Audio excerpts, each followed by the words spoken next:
Hey guys, what's going on? This is Wedge here. Just wanted to test out OBS, Open Broadcast Source program, as well as using it for YouTube and being able to see what it's capable of doing. Um, Not quite sure how the setup works. There's a lot of delay there. Not 100% sure that I'm crazy about that because it's kind of awkward. So anyway, but it does work, so that's a good thing, I guess. Still figuring out how to do a lot of these things whenever it comes to streaming and live streaming and all those cool things. Um, so I will get a handle on it. It's just going to take a little bit of time learning the ins and outs and whatnot. So anyway, so like the video detail says, or description, basically what I wanted to do is I want to take some time to kind of talk about some of the questions that I get from you guys a lot.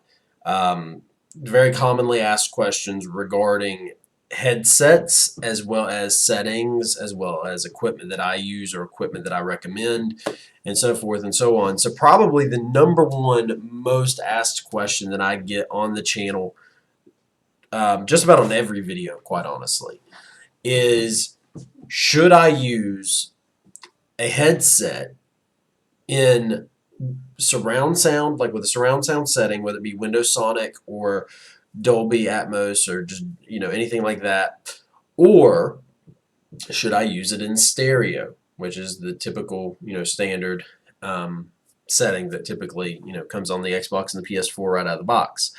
Um, there's different schools of thought whenever it comes to those two things.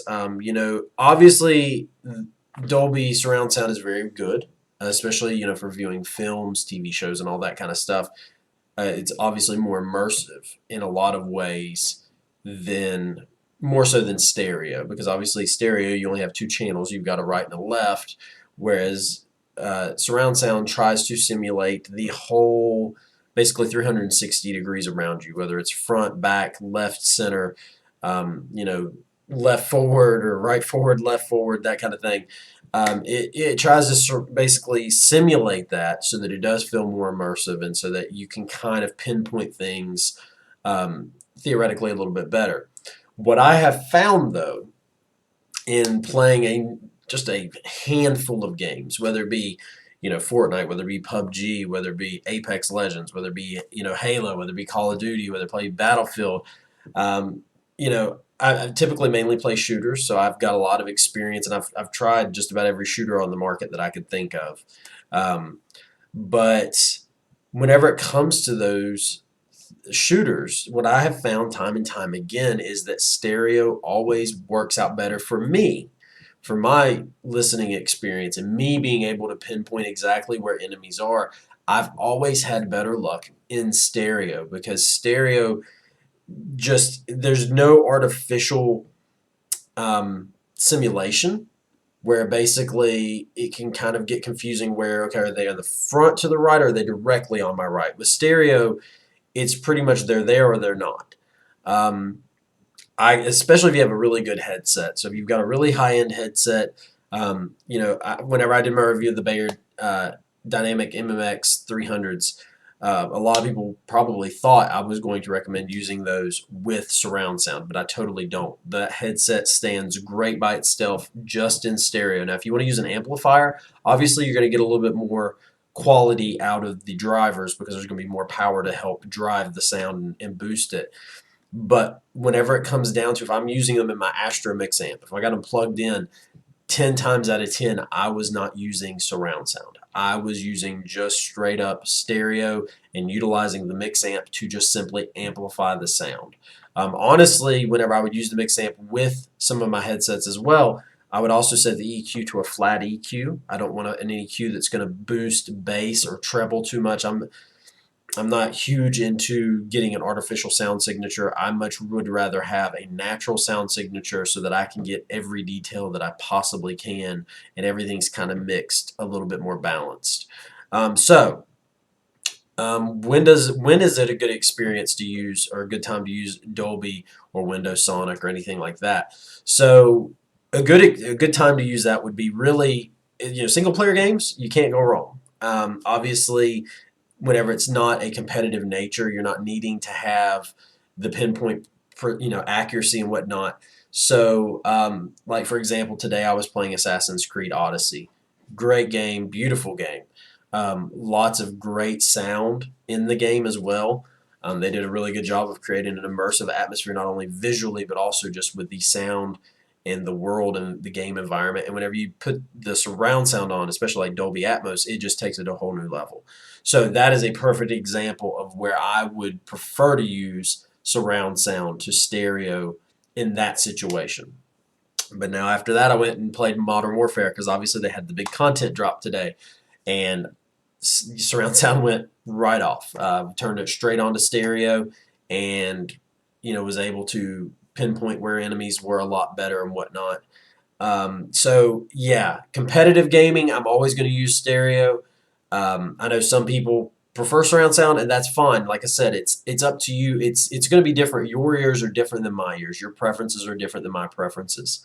But I just prefer to use stereo. I've always had a better experience gaming competitively in stereo versus with surround sound. So that would probably be the most asked question out of what I've gotten thus far on the channel. Another question that I've gotten a lot is regarding amplifiers. Do I need an amp? Um, and that's kind of a tricky question. It's really dependent on what you're using currently. The Xbox controller actually does a really good job of providing enough power for most headsets. Most headsets will not have a problem drawing power from that controller to really get a good sound and really, get a good volume. The PS4, unfortunately, and I think this is probably due to the fact that they used a rechargeable battery, so they probably limited the power coming out of the headphone jack just because of, they don't want to drain the battery too much. Unfortunately, the PS4 does not give a lot of power. It still gives a pretty good amount of power, but a great example, again, going back to the MMX 300s, if I plug those into an Xbox One controller, me personally, I never had a problem getting good volume out of it.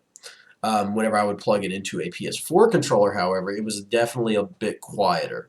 Still got a pretty good volume, but maybe not quite as loud as I would have, liked. So, is an amplifier necessary? Yes, sometimes it is. Um, that doesn't mean you need to go out and shell out a ton of money for the top end amplifier. Know what features you're getting or what you want and what's important to you prior to buying the amplifier. Um, a great amplifier to use with console, just because it is kind of the standard industry standard and has been for almost, well, probably a decade now, is the Astro Mix Amp. The Astro Mix Amp is a great amplifier. It's not the most powerful amplifier. There are definitely better amplifiers out there, but it does a good job for console for sure, and you can even use it on PC. But it's definitely probably the best one you could use for the console, just because it's simple and it works well. Now, obviously, with the Astro, you do have the EQs. That's one of the features I do like about the new Astro. I've had, 3 different mix amps now. The TR, I don't have the brand new one, but the TR Pro, which is the last generation, I guess now.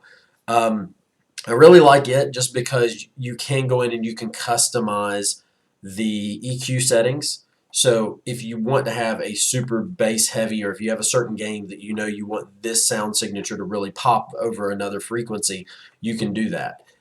So like for your battle royales is a perfect example versus something, again, like Assassin's Creed, where it's going to be more of a open world environment.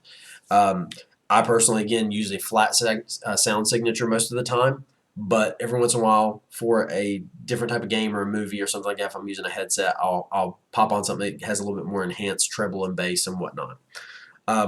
So that's one of the reasons I like the Astro, for that reason, because I can just basically make a flat EQ and get a good sound out of it without really having to boost anything. But again, it's just really dependent on your headset. So what I would recommend is obviously do your research on the front side, see how much power it's going to require, how much impedance the headset has, and then look at what you're going to be gaming with. If you're on PC, you're going to get a little bit more power. out of your PC than you would a controller, and just kind of know what you need to do from there. It can't hurt to have an amplifier, but again, I've seen a lot of people that go out and shell out a ton of cash on a $200 amplifier that they really honestly didn't need. They could have maybe spent $50 to $100 and gotten exactly what they needed, without all the bells and whistles or features that they weren't using. Um, so yeah, that's kind of another question that I get asked a lot as far as the amplifier goes. I'm trying to think. Those are really the two main questions that I see. As far as a headset comparison, I get a lot of people that ask me to compare a headset, whether it be one of the very first reviews I did, which was the Turtle Beach Elite Atlas, comparing that to, say, the Astros, Astro A40s or A50s or whatever. It's really hard to compare those headsets because each headset is different in terms of comfort, in terms of features, in terms of quality, and also just what they're geared toward, if it's wireless, if it's wired, and all those things. I may do a series coming up where I actually do kind of a headset face-off, and maybe I take two of the more popular ones and I try to compare them, talk about the pros, the cons, talk about what each one does better than the other. But that may be something I'll do in the future. Not 100% sure how I would want to do that just yet.